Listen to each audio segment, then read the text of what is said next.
gostaria de convidar todos vocês para visitar a história de Paulo. Eu vou contar um pouquinho, porque eu não sei se todos conhecem, né? Antes ele chamava Saulo, e ele morava numa cidade chamada Tarso, por isso que era conhecido como Saulo de Tarso. E Saulo de Tarso nasceu numa família profundamente ligada às tradições do judaísmo. Desde pequeno ele foi educado dentro da cultura hebraica mais rigorosa, aprendendo a lei de Moisés, as tradições dos profetas e os princípios que regiam a vida religiosa daquela época. E Tarso, a cidade onde ele nasceu, era um importante centro cultural da época, o que deu a Saulo um acesso intelectual amplo, que tornou ele um homem culto, preparado para os debates filosóficos e capaz de dialogar com diferentes culturas. Saulo era um homem muito inteligente e muito instruído, o que o tornava diferenciado naquela sociedade. Mas, acima de tudo, Saulo, ele era um fariseu. Cabe aqui uma explicação de quem eram os fariseus, né? Caso vocês não saibam, os fariseus, eles eram um grupo religioso e político muito influente na época de Jesus. E eles valorizavam muito a lei de Moisés e as tradições orais, que eram aquelas regras criadas por eles, mas que tinham que ser seguidas daquele jeito. E eles acreditavam, por exemplo, que a salvação dependia da obediência fiel a cada detalhe da lei. Não podia sair daquilo. Mas, de forma prática, os fariseus eles eram vistos como os guardiões da região, eram muito respeitados pelo povo, mas muito criticados, porque muitas vezes eles se prendiam mais às regras externas do que o espírito de amor e misericórdia que a própria lei ensinava. Eles pregavam mais na aparência do que na essência, sabe? E Jesus chegou a chamá-los de sepulcros caiados, que eram bonitos por fora, mas sem vidas por dentro. Então, esses eram os fariseus que pregavam na forma, mas esqueciam a essência, né? Bom, então é explicado quem que eram os fariseus. Saulo de Tarso, ele era um fariseu. Ele era um guardião da religião e tinha um poder político imenso, religioso e político. Imagina hoje, né? Você tem um líder religioso e um político, mas na época dava ainda mais poder. E isso marcou muito o modo de pensar e de agir de Saulo. E ele se via como um defensor intransigente das leis, né, que regiam Israel. E ele acreditava que a fidelidade àquelas leis era o único caminho à salvação. Então ele sentia que tinha que correr atrás daqueles que estavam desviando dessa, sabe, que desse uma pequena ameaça a tudo que eles acreditavam. E foi dentro desse contexto que ele começou a olhar com desconfiança para os seguidores de Jesus. Aquele homem que foi crucificado, morreu, mas cuja mensagem permanecia viva e dizia que ele tinha ressuscitado, que estava vivo. Então aquilo para ele, né, era um risco muito grande. E os apóstolos anunciavam que Jesus era o Messias e que ele havia ressuscitado, que estava vivo junto de Deus. Então essa pregação parecia para Saulo uma afronta, quase uma blasfêmia contra a tradição. O zelo pela lei, aliado à sua personalidade firme e combativa, o fez assumir a tarefa de combater esses novos pregadores. Então, com convicção absoluta, ele acreditava que perseguir os cristãos era um dever sagrado. Ele via-se como um guardião da fé judaica e entendia que ele estava prestando serviço a Deus. Essa cena não é muito comum, né? Gente que está ali defendendo e julgando os outros porque acreditam que está seguindo a Deus. E essa certeza dava a Saulo uma força implacável. Nada o fazia recuar.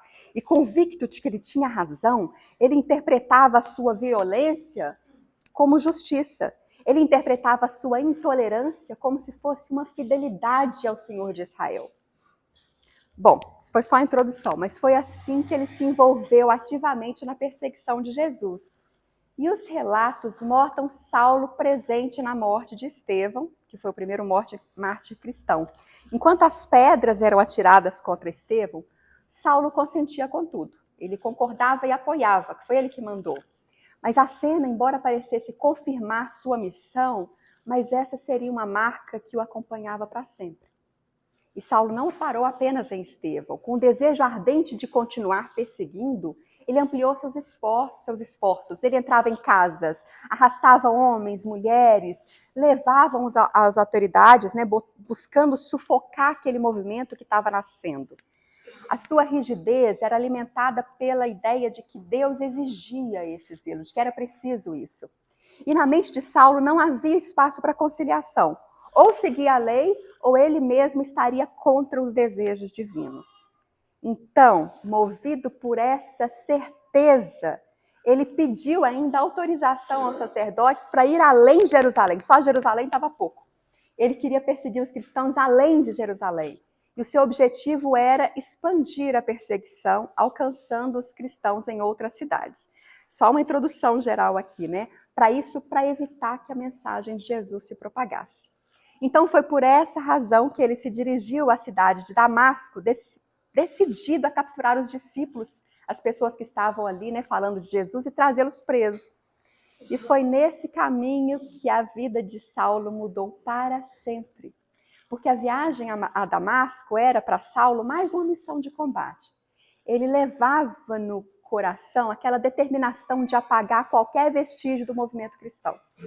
Mas no meio da estrada, algo extraordinário aconteceu. Porque assim, de repente, subitamente, uma luz intensa brilhou ao seu redor. A luz era tão forte, tão forte, tão forte, que Saulo caiu do cavalo, caiu do camelo, a gente não vai entrar nesse mérito agora, mas caiu cego diante daquela claridade que não era desse mundo. Era uma claridade muito grande. Então, ele ouviu uma voz que o chamava pelo nome. Saulo, Saulo, por que me persegues? Aquelas palavras ecoaram fundo, bateram fundo na alma de Saulo, que se assustou e ficou com aquelas palavras, né, dentro dele. E atordoado, sem compreender de imediato, ele abaixado perguntou: quem és, Senhor? E a resposta veio clara, firme, inconfundível. A resposta dizia: eu sou Jesus, a quem tu persegues.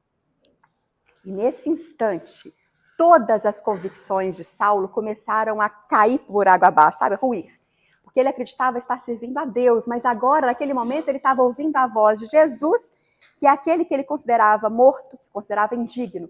Mas Jesus estava ali na sua frente, vivo e glorioso. Ele estava vivendo aquela cena. Então a mente de Saulo, que era treinada para debates e raciocínios, a mente dele não conseguiu argumentar. A experiência não pedia lógica, mas exigia a rendição. Então ali, prostrado no chão, Saulo pronunciou a pergunta que marcaria o início da sua nova vida. Saulo perguntou: Senhor, que queres que eu faça? E essa frase não foi apenas um pedido de orientação, não, porque foi o reconhecimento de que a sua vida já não pertencia. Foi o abandono da arrogância daquele poderoso, né, daquele que se achava dono da verdade. Então ele largou aquilo para imediatamente se tornar um discípulo humilde do mestre que até então ele perseguia. Foi a confissão de que ele estava pronto a obedecer, a seguir fiel, a servir. E a partir dali, Saulo não seria mais o mesmo. De perseguidor, ele se tornou perseguido. De homem que prendia, ele passou a ser preso. De acusador, ele converteu-se em pregador.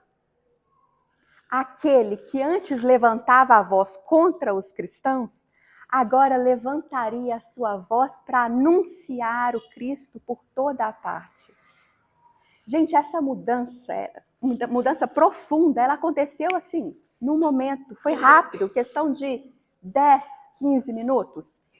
Saulo deixou de ser o perseguidor para se tornar o anunciador de Cristo. Mas ainda assim seria um longo caminho de aprendizado, de dores, de desafios. Mas tudo começou com aquela pergunta simples. Senhor, que queres que eu faça? Foi esse o ponto de virada, foi esse o divisor de águas. E foi esse o momento que Saulo morreu para dar o lugar a Paulo. E assim nasceu um dos maiores apóstolos da história, cuja vida testemunharia até o fim a grandeza de uma escolha feita lá na estrada de Damasco. E para nós, ouvintes, né, que está ouvindo essa história de fé, permanece a mesma reflexão. Diante de nossas próprias luzes, diante das nossas próprias quedas e reencontros, cabe repetir a pergunta que mudou o destino de Saulo. Cabe a gente perguntar: Senhor, que queres que eu faça? E essa pergunta, ela bate fundo na alma da gente, se a gente pensar nela, porque quando a vida nos derruba do cavalo, do orgulho, quando a gente perde algo, ou não tem uma adversidade, ou uma nova missão se apresenta, o nosso coração clama por orientação. A gente quer fazer a coisa certa, a gente quer seguir o caminho certo, a gente quer corresponder ao que Deus espera de nós.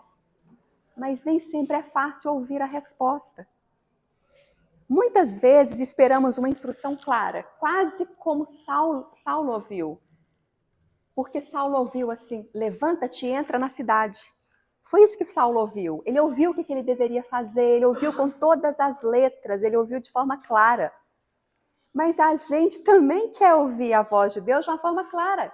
Olha que delícia a gente perguntar uma coisa e ouvir com todas as letras falar o que a gente deve fazer. Quem aqui não pede um caminho não gostaria de um letreiro luminoso falando assim, ó, vai por aqui.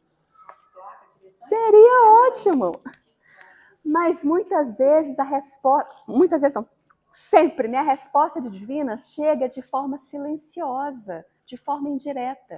E cabe a nós percebê-la nos pequenos detalhes da vida.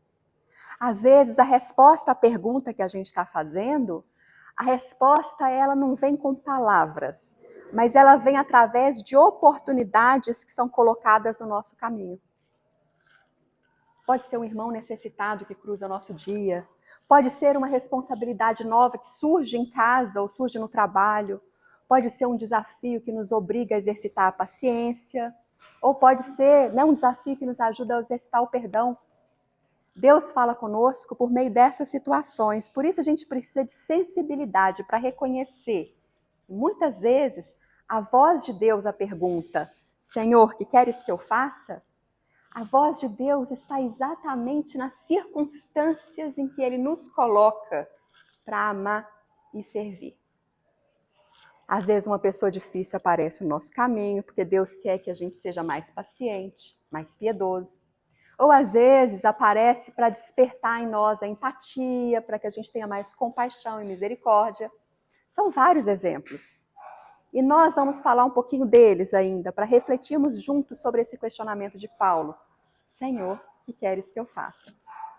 Mas para começar, eu gostaria de compartilhar uma história que eu vivi.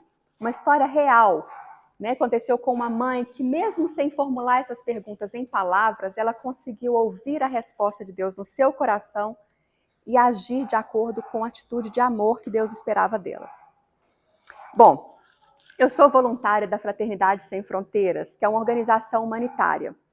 Uma organização que ajuda pessoas, né, principalmente crianças, que vivem as situações mais difíceis de vulnerabilidade. Ela possui vários projetos aqui no Brasil, nos Estados Unidos e na África. Eu mesmo já fui para a África algumas vezes.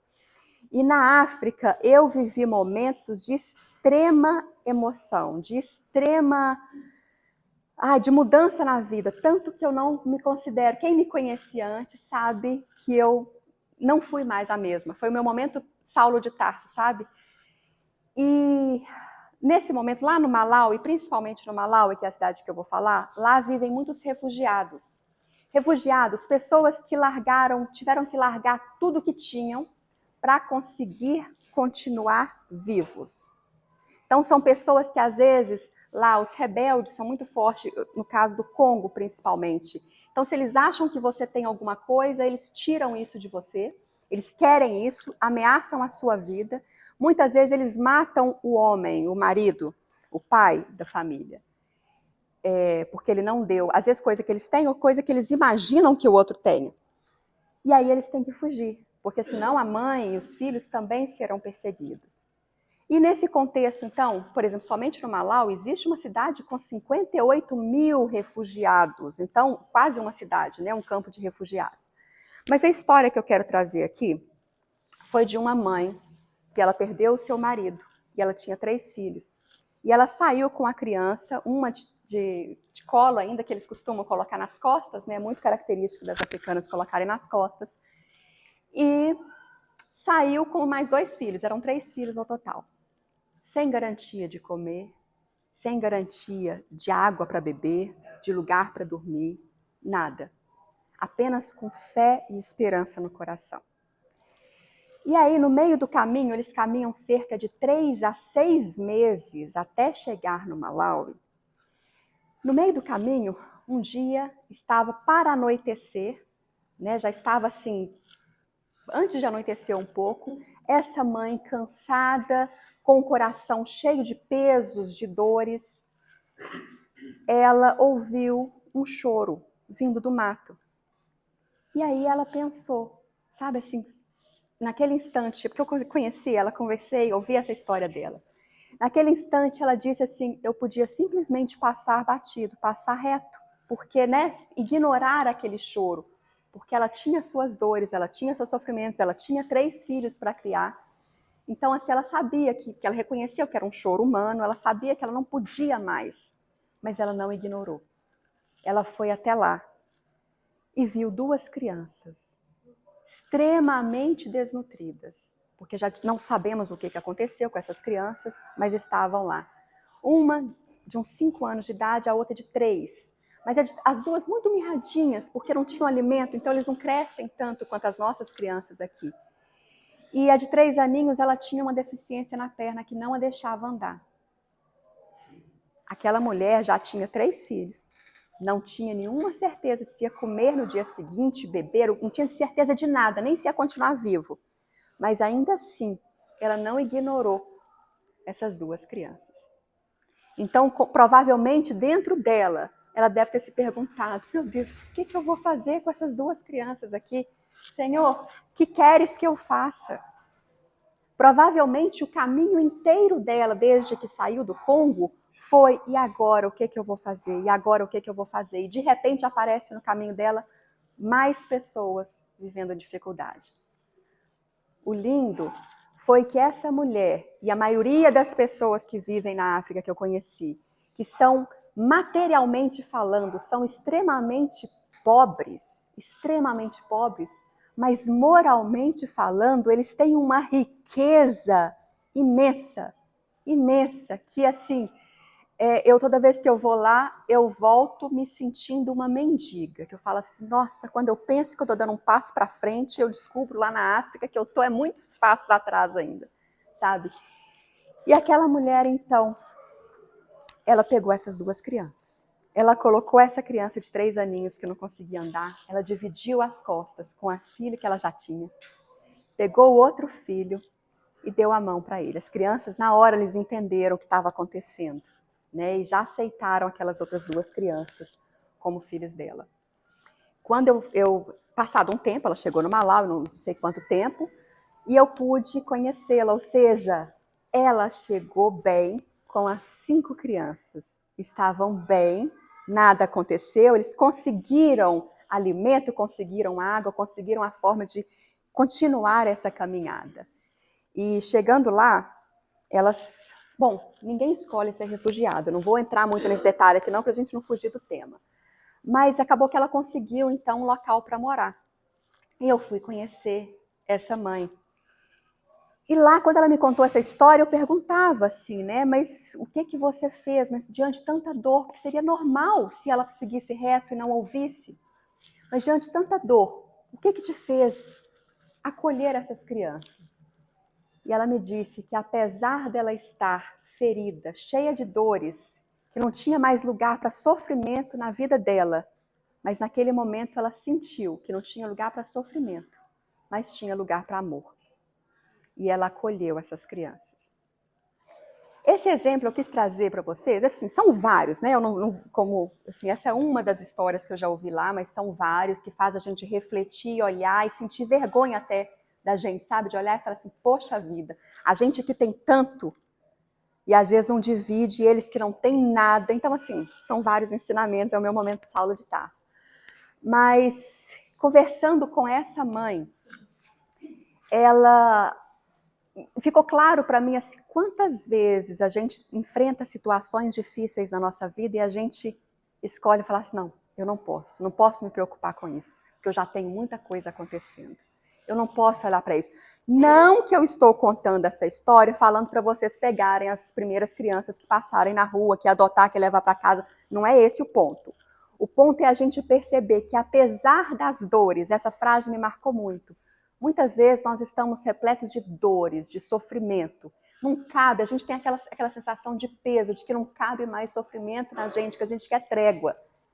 E essa frase é importante. Às vezes não temos mais espaço para o sofrimento, mas nós temos espaço para o amor.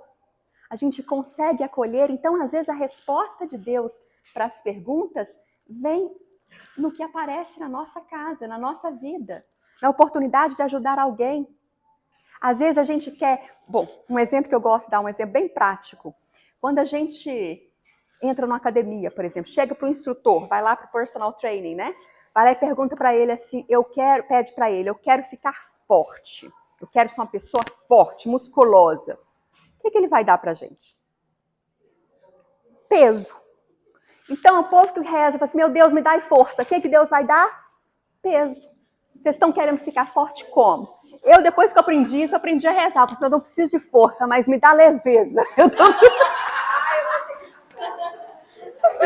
Eu peço, me dá leveza para lidar com tudo que eu já tenho, porque força tá demais. Mas é isso.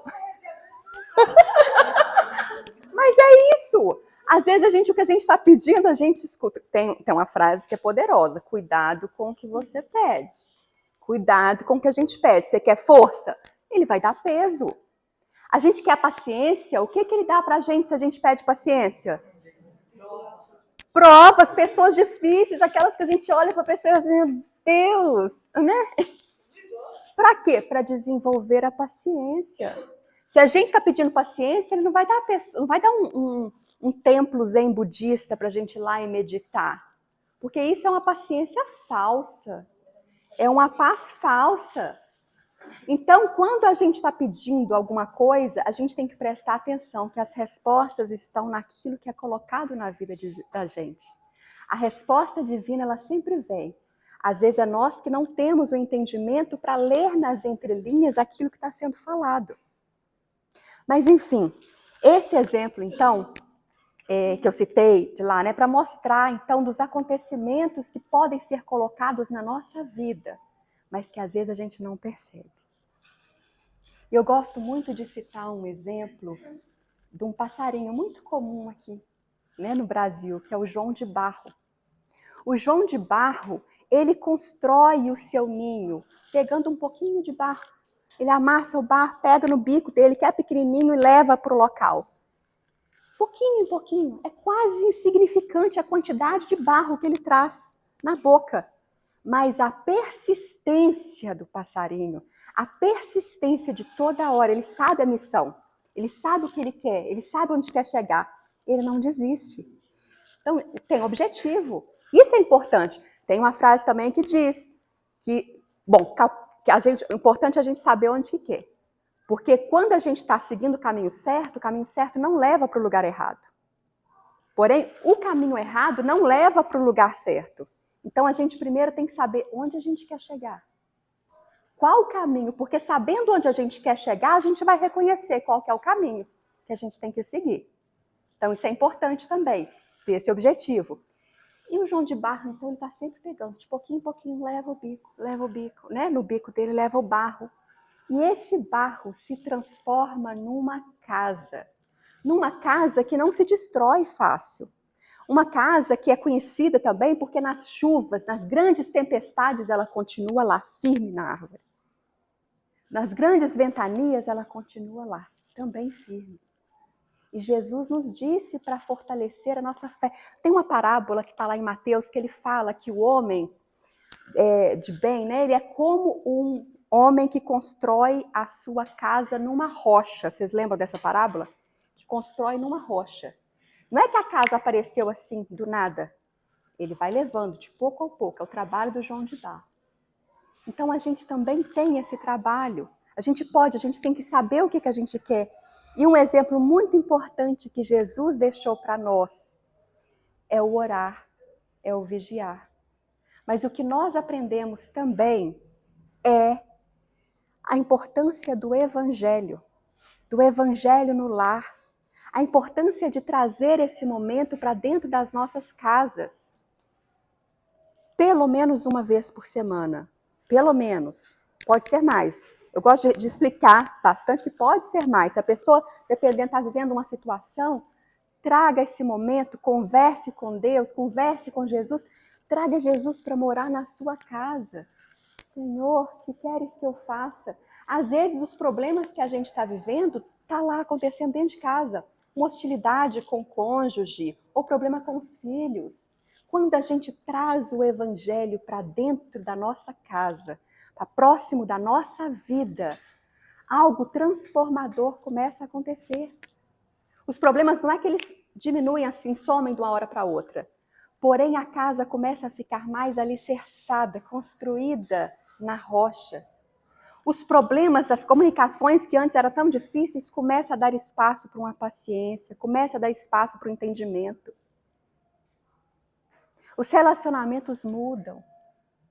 A fé dentro de casa aumenta. E isso vale para todos os lugares. Cada um de nós tem as suas dores. Cada um de nós sabe o que dói na gente, qual é o problema que a gente está enfrentando. Mas uma receita vale para todos, que é o evangelho. É o evangelho.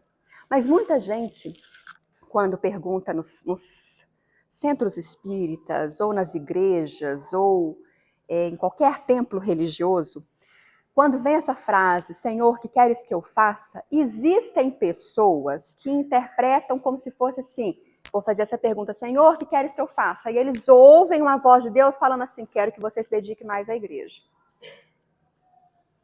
Eles ouvem alguma coisa nesse sentido, ou seja, viram Saulos. Começam a perseguir aqueles que não pensam igual a eles, começam a criticar aqueles que não seguem a mesma orientação, que pensam de uma forma diferente. Começam a ser um fariseu, está preocupado com o lado de fora, mas se esquece da essência. Eu gosto muito de uma frase que diz que a religião é como uma garrafa e a espiritualidade é o que tem dentro dela. O problema é que todos lutam pela garrafa, mas poucos disputam e querem beber o conteúdo. Ou seja, a gente está tão preocupada com a embalagem que esquece do conteúdo. Oi? Com rótulo. Religião significa religare. Religare. Religar, ligar novamente com Deus. Toda religião que tem esse propósito, né, que cumpre esse propósito, ela está cumprindo o papel dela, independente da designação A, B ou C. Então, responder essa pergunta, que queres que eu faça, eu tenho que me dedicar mais à igreja, não adianta nada se for uma fé vazia, se for praticada apenas por aparência, porque o que vale é o que a gente pratica. E aqui eu vou contar uma história que eu acho muito difícil, muito dolorosa, pelo menos para mim sempre é bem dolorosa. Vocês já ouviram falar de Charles Darwin, né? Que criou a teoria da evolução do homem, certo? Charles Darwin, nem todo mundo sabe, mas Charles Darwin já esteve no Brasil. Ele já veio aqui, ele visitou vários estados. E enquanto ele estava no Brasil, ele fez um diário. E ele deixou tudo registrado no diário. E esse diário está lá no museu no Rio de Janeiro. A gente consegue ver. Eu fui lá. Eu vi. A página que estava aberta quando eu estava lendo, estava aparecendo assim, nas palavras do Charles Darwin, tá? Hoje eu deixo o Brasil. Graças a Deus. Hoje eu deixo o Brasil, graças a Deus. Se eu vi aquilo, dá um patriotismo na gente, que a gente fala assim, como assim, graças a Deus? A pessoa veio cá, né? Sem entender o contexto, eu já julguei, falei, opa, peraí, vamos continuar lendo. E aí eu entendi todo o contexto. Darwin visitou o Brasil na época dos escravos. Ele conheceu um Brasil escravocrata. Ele ficou na casa de pessoas com escravos. E esse episódio em particular que eu vou citar, aconteceu no Rio de Janeiro. Ele estava na casa de pessoas, de senhores, donos de escravos, e em um momento ele foi beber água. E uma criança de 10 a 12 anos, escrava, foi levar água para Darwin em um copo que não estava assim impecavelmente limpo. Eu não estou dizendo que o copo estava sujo. O copo não estava impecavelmente limpo. Essa criança levou essa água para Darwin. Os senhores perceberam uma coisinha no copo, uma sujeirinha no copo, e puniram essa criança. Talvez para mostrar, não sei o que se passava na cabeça deles, mas talvez para impressionar Darwin, para mostrar, olha como a gente trata quem não atende direito, não sei. Mas aí o que eles pegaram? Um aparelho de tortura que era muito comum naquela época, que era um pedaço de pau, com vários pregos, com a ponta dos pregos viradas para cima, que eles passavam na pele para esfolar a pele. E essa criança teve a sua mão esfolada por um copo que não estava impecavelmente limpo. Não contente com isso, essa criança ainda foi para o tronco para apanhar. Vendo isso, Darwin, ele interviu. E aí, quando Darwin descreve essa cena, ele fala, o pior é que tudo isso acontecia por pessoas, por famílias, que se diziam cristãs, que iam à igreja todos os domingos, que colocavam a mão no peito e diziam com orgulho amar a Deus sobre todas as coisas e ao próximo como a si mesmo. Silêncio, né? Porque as pessoas se diziam amar ao próximo, mas esquecia quem são os próximos. Ou seja, era uma fé falada da boca para fora, mas não vivida na essência. E não é isso que a gente precisa. A gente não precisa de falar do que a gente acha, de mostrar-se religioso. Porque a verdadeira religião não é a que a gente prega, é a que a gente vive. A verdadeira igreja não é a que a gente vai, é a que a gente é. A que a gente é na nossa essência. Então não adianta a gente falar bonito, se por dentro, nós somos pessoas que ignoramos o próximo, que desprezamos, que julgamos, que condenamos, que fazemos mal. No Pai Nosso, quando a gente reza a oração do Pai Nosso, né, que a gente faz a oração, o final dela é livrai, né? Mas livrai-nos do mal. Amém. Pouca gente pensa, mas livrai-me de ser o mal na vida de alguém também. A gente pede sempre para nos livrar do mal, mas esquece que muitas vezes nós somos o mal na vida do outro. E é disso que nós seremos cobrados. Nós não seremos cobrados porque o outro fez mal para a gente. Isso aí cabe ao outro. Nós somos cobrados pelo que nós fazemos com aquilo que chega até nós. Então, o Evangelho, ele não é um livro simplesmente. Ele é algo para ser vivido. Jesus, ele deve ser um verbo que a gente conjuga o tempo inteiro, que a gente conjuga, eu amo, tu amas, ele ama, nós amamos. Um verbo. O Evangelho não é um quadro bonito pendurado na parede que a gente olha e pensa assim, poxa, que bonita essa paisagem, olha e acha bonito. Não, tem que ser praticado. Senão a gente cai na história de Darwin. E a história de Darwin não foi única, não. Eu citei o exemplo de uma pessoa, tem vários. E tem continentes inteiros, tem países inteiros. Um exemplo disso é a Segunda Guerra Mundial. Quais países, os principais países, né, os países mais fortes que estavam na guerra? Estados Unidos, Itália, Alemanha, Inglaterra, enfim, vou pegar esses aqui.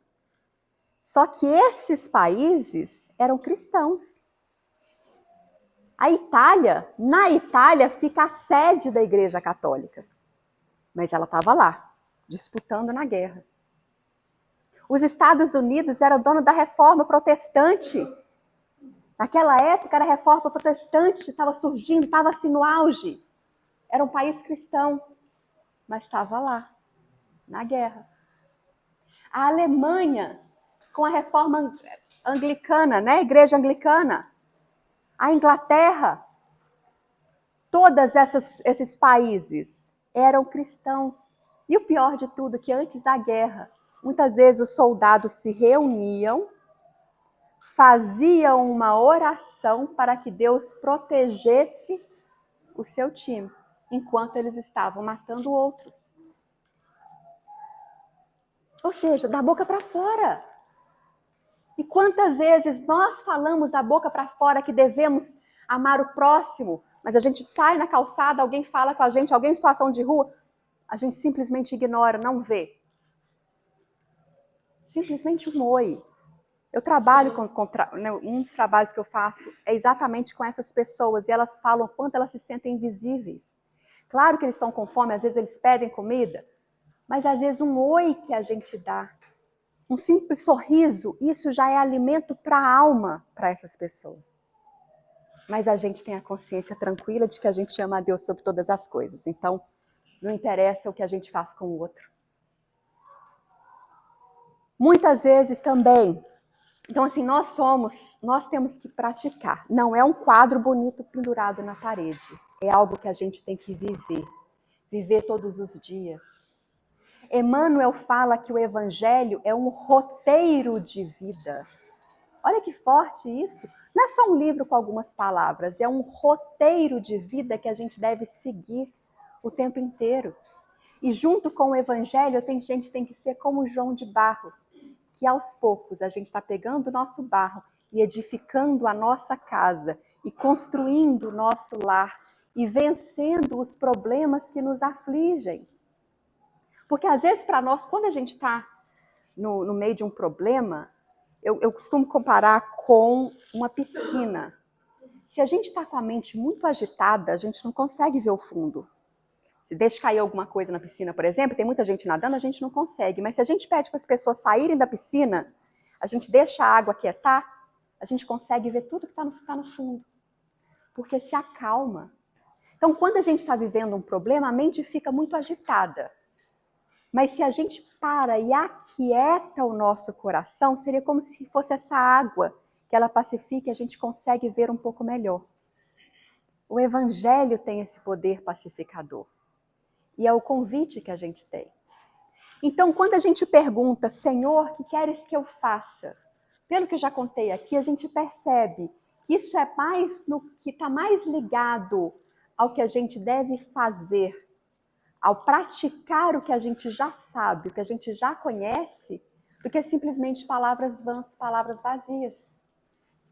Vale muito mais uma pessoa, independente da crença religiosa dela. Eu estou aqui falando de espíritas porque estamos dentro de um centro espírita, mas vale muito mais, né, um católico, um evangélico, um hindu, um budista, aquele que pratica.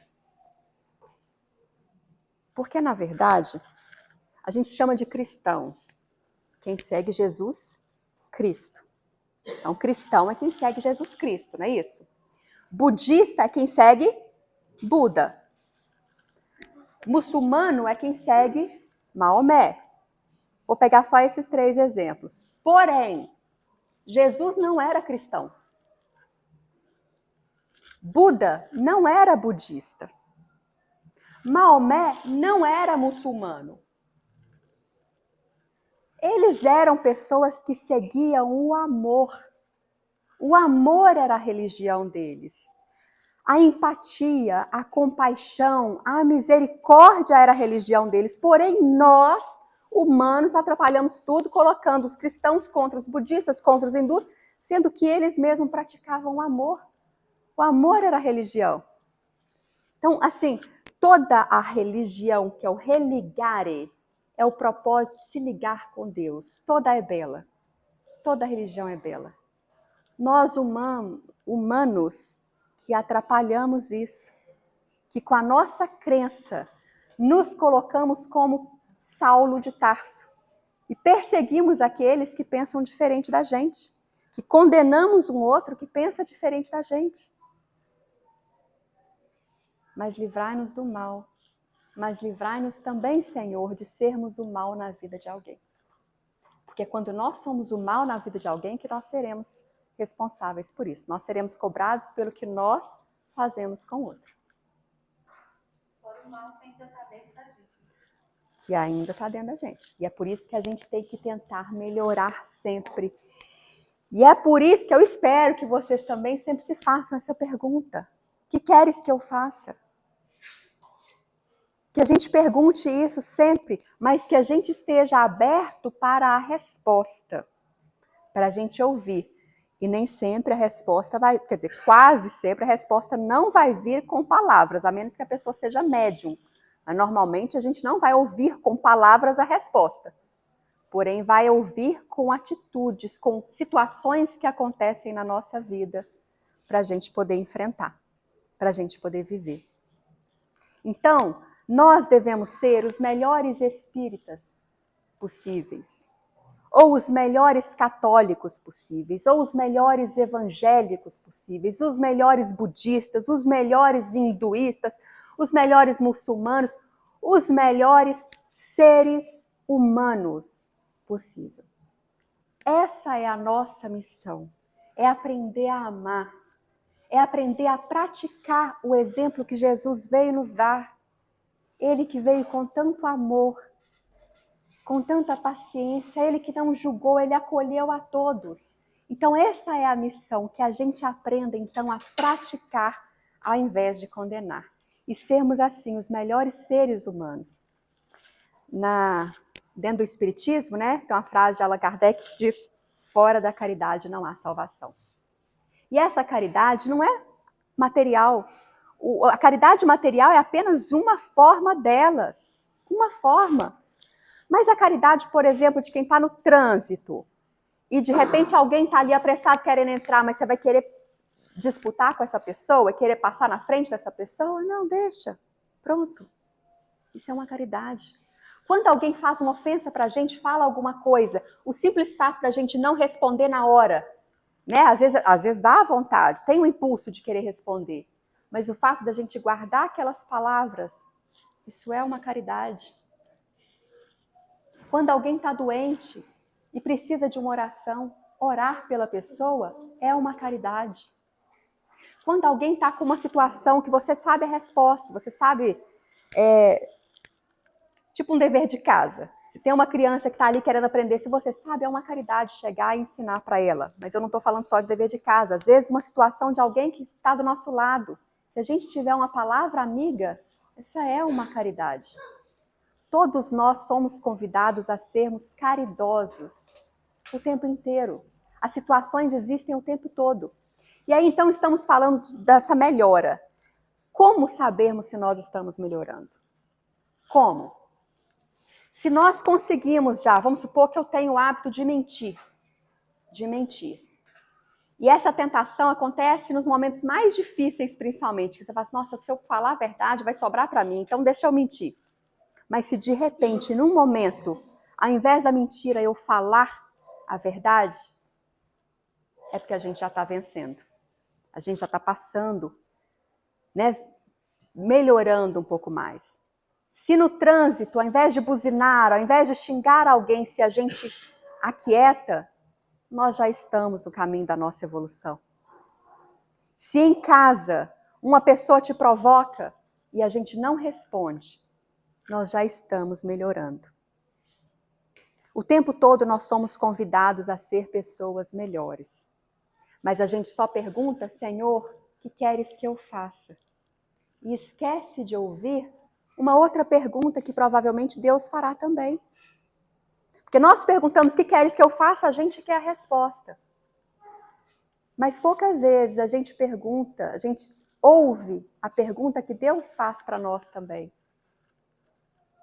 Provavelmente Deus pergunta, filho, filha, eu posso contar com você para ajudar uma pessoa em dificuldade? Filho, filha, eu posso contar com a sua oração para aquele parente que está adoentado? Filho, filha, Eu posso contar com uma palavra de apoio para você dar para aquela pessoa que está vivendo o seu pior momento? A gente preocupa em perguntar, mas a gente esquece que Deus também conta conosco.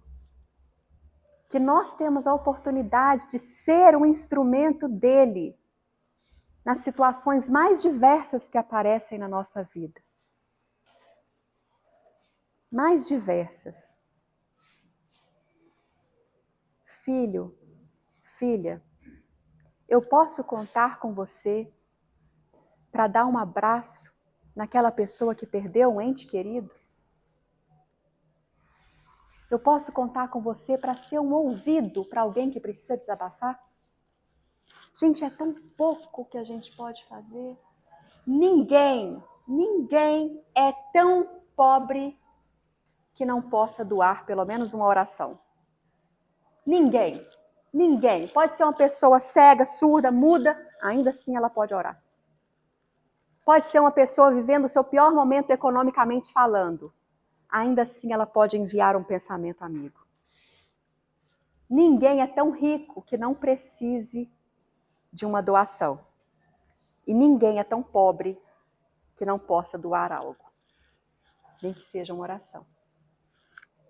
Então cabe a nós também reconhecer, mas perguntar sempre, diante das situações mais difíceis, ou às vezes, nem sempre diante da situação difícil, às vezes a gente está vivendo um momento que a gente não está ali enfrentando um grande problema, mas alguém do lado está.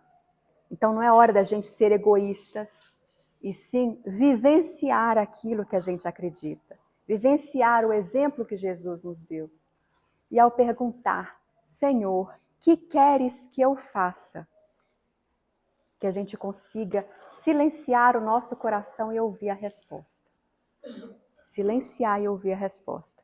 Porque quando a gente se conecta com a nossa essência, a gente consegue ouvir. E é engraçado não, mas é gostoso porque a gente percebe a resposta divina.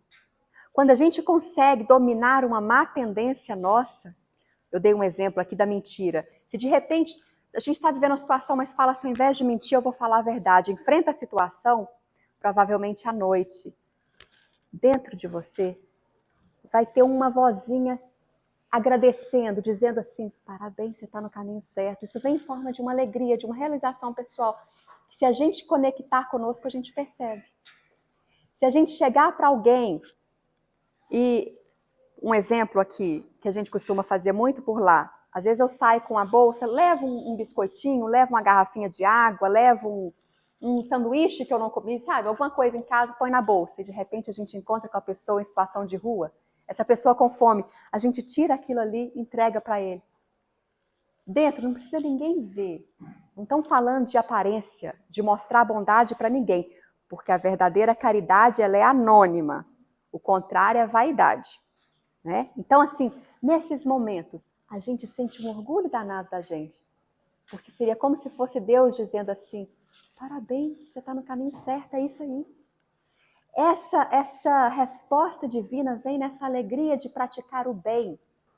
Quando a gente ajuda alguém, quem de vocês aqui nunca ajudou uma pessoa e depois a gente sai com aquele sentimento gostoso dentro, assim, que bom que eu fiz isso. Essa é a resposta de Deus dizendo, parabéns, é isso aí. Good job, como a gente diz lá na minha terra. Parabéns. Então a gente consegue ouvir, a gente só tem que estar disposto a praticar o bem, a colocar a mão na massa. E Madre Teresa de Calcutá já dizia isso, que as mãos que fazem são mais importantes, valem mais que as mãos que oram. Não que orar não seja importante, mas orar só com palavras e não fazer são palavras vãs. Então o fazer é mais importante do que o orar. Por isso que o Divaldo falava que ele gostava mais de um ateu praticante do que um religioso hipócrita. Porque não adianta a gente só falar. A gente tem que praticar. Então, o convite de hoje é que vocês olhem para dentro de vocês as situações que acontecem no nosso dia a dia. O que foi colocado no nosso caminho. Que a gente perceba a presença de Deus numa pessoa difícil, numa pedra no sapato que entra na nossa vida. Que está ali, de repente, a oportunidade da gente praticar mais a empatia, a paciência, o amor. Mas que a gente pergunte, Senhor, o que queres que eu faça? O que eu posso fazer para ajudar alguém? Porque a bondade que nós fazemos é nosso advogado. É o que a gente tem a nosso favor, sempre, em todo lugar. Então que a gente nunca se esqueça disso. E que ao perguntar, Senhor, que queres que eu faça, assim como Paulo de Tarso, que a gente esteja disposto a ouvir a resposta. Que a gente esteja disposto a reconhecer a resposta divina em cada detalhe da nossa vida, em cada situação que aparece na nossa vida. Mas que a gente também esteja disposto a ouvir a pergunta de Deus para nós. Filho, filha, eu posso contar com você hoje? Se cada dia, à noite, a gente deitar, lembrando, revisitando os acontecimentos que nós vivemos no dia, e puder falar assim, yes, meu Deus, hoje você pôde contar comigo. Hoje eu estava para xingar uma pessoa, não xinguei, já calei, já fiz a minha caridade moral. Mas eu pude orar por uma pessoa que está difícil, eu pude dar um abraço para alguém, eu pude sorrir, eu pude ajudar das mais diversas formas. É que naquele instante nós fomos os instrumentos de Deus. A gente não precisa ir para a África para conhecer as dores humanas. Basta a gente olhar ao nosso redor. A gente não precisa viver aquele período de extremo vulnerabilidade nossa para a gente ser sensível aos problemas dos outros. E a gente reconhecer, e se fosse eu? Então o convite para essa noite é esse. É ouvir Deus dizendo, filho, filha, eu posso contar com você? Eu posso contar com você hoje? Então que ao perguntar, Senhor, que queres que eu faça? Que no nosso íntimo venha aquela resposta, eu quero ser alguém bom, eu quero ajudar, eu quero ser instrumento de Ti, Senhor, aqui na terra, para que no final do dia eu possa colocar a cabeça no travesseiro e responder com orgulho a pergunta de Deus. Sim, Senhor, pode contar comigo. Essa foi a reflexão de hoje, agradeço muito a presença de todos vocês, a atenção de todos vocês. Todo mundo ficou quietinho, não teve perguntas, comentários? Não teve jeito, não.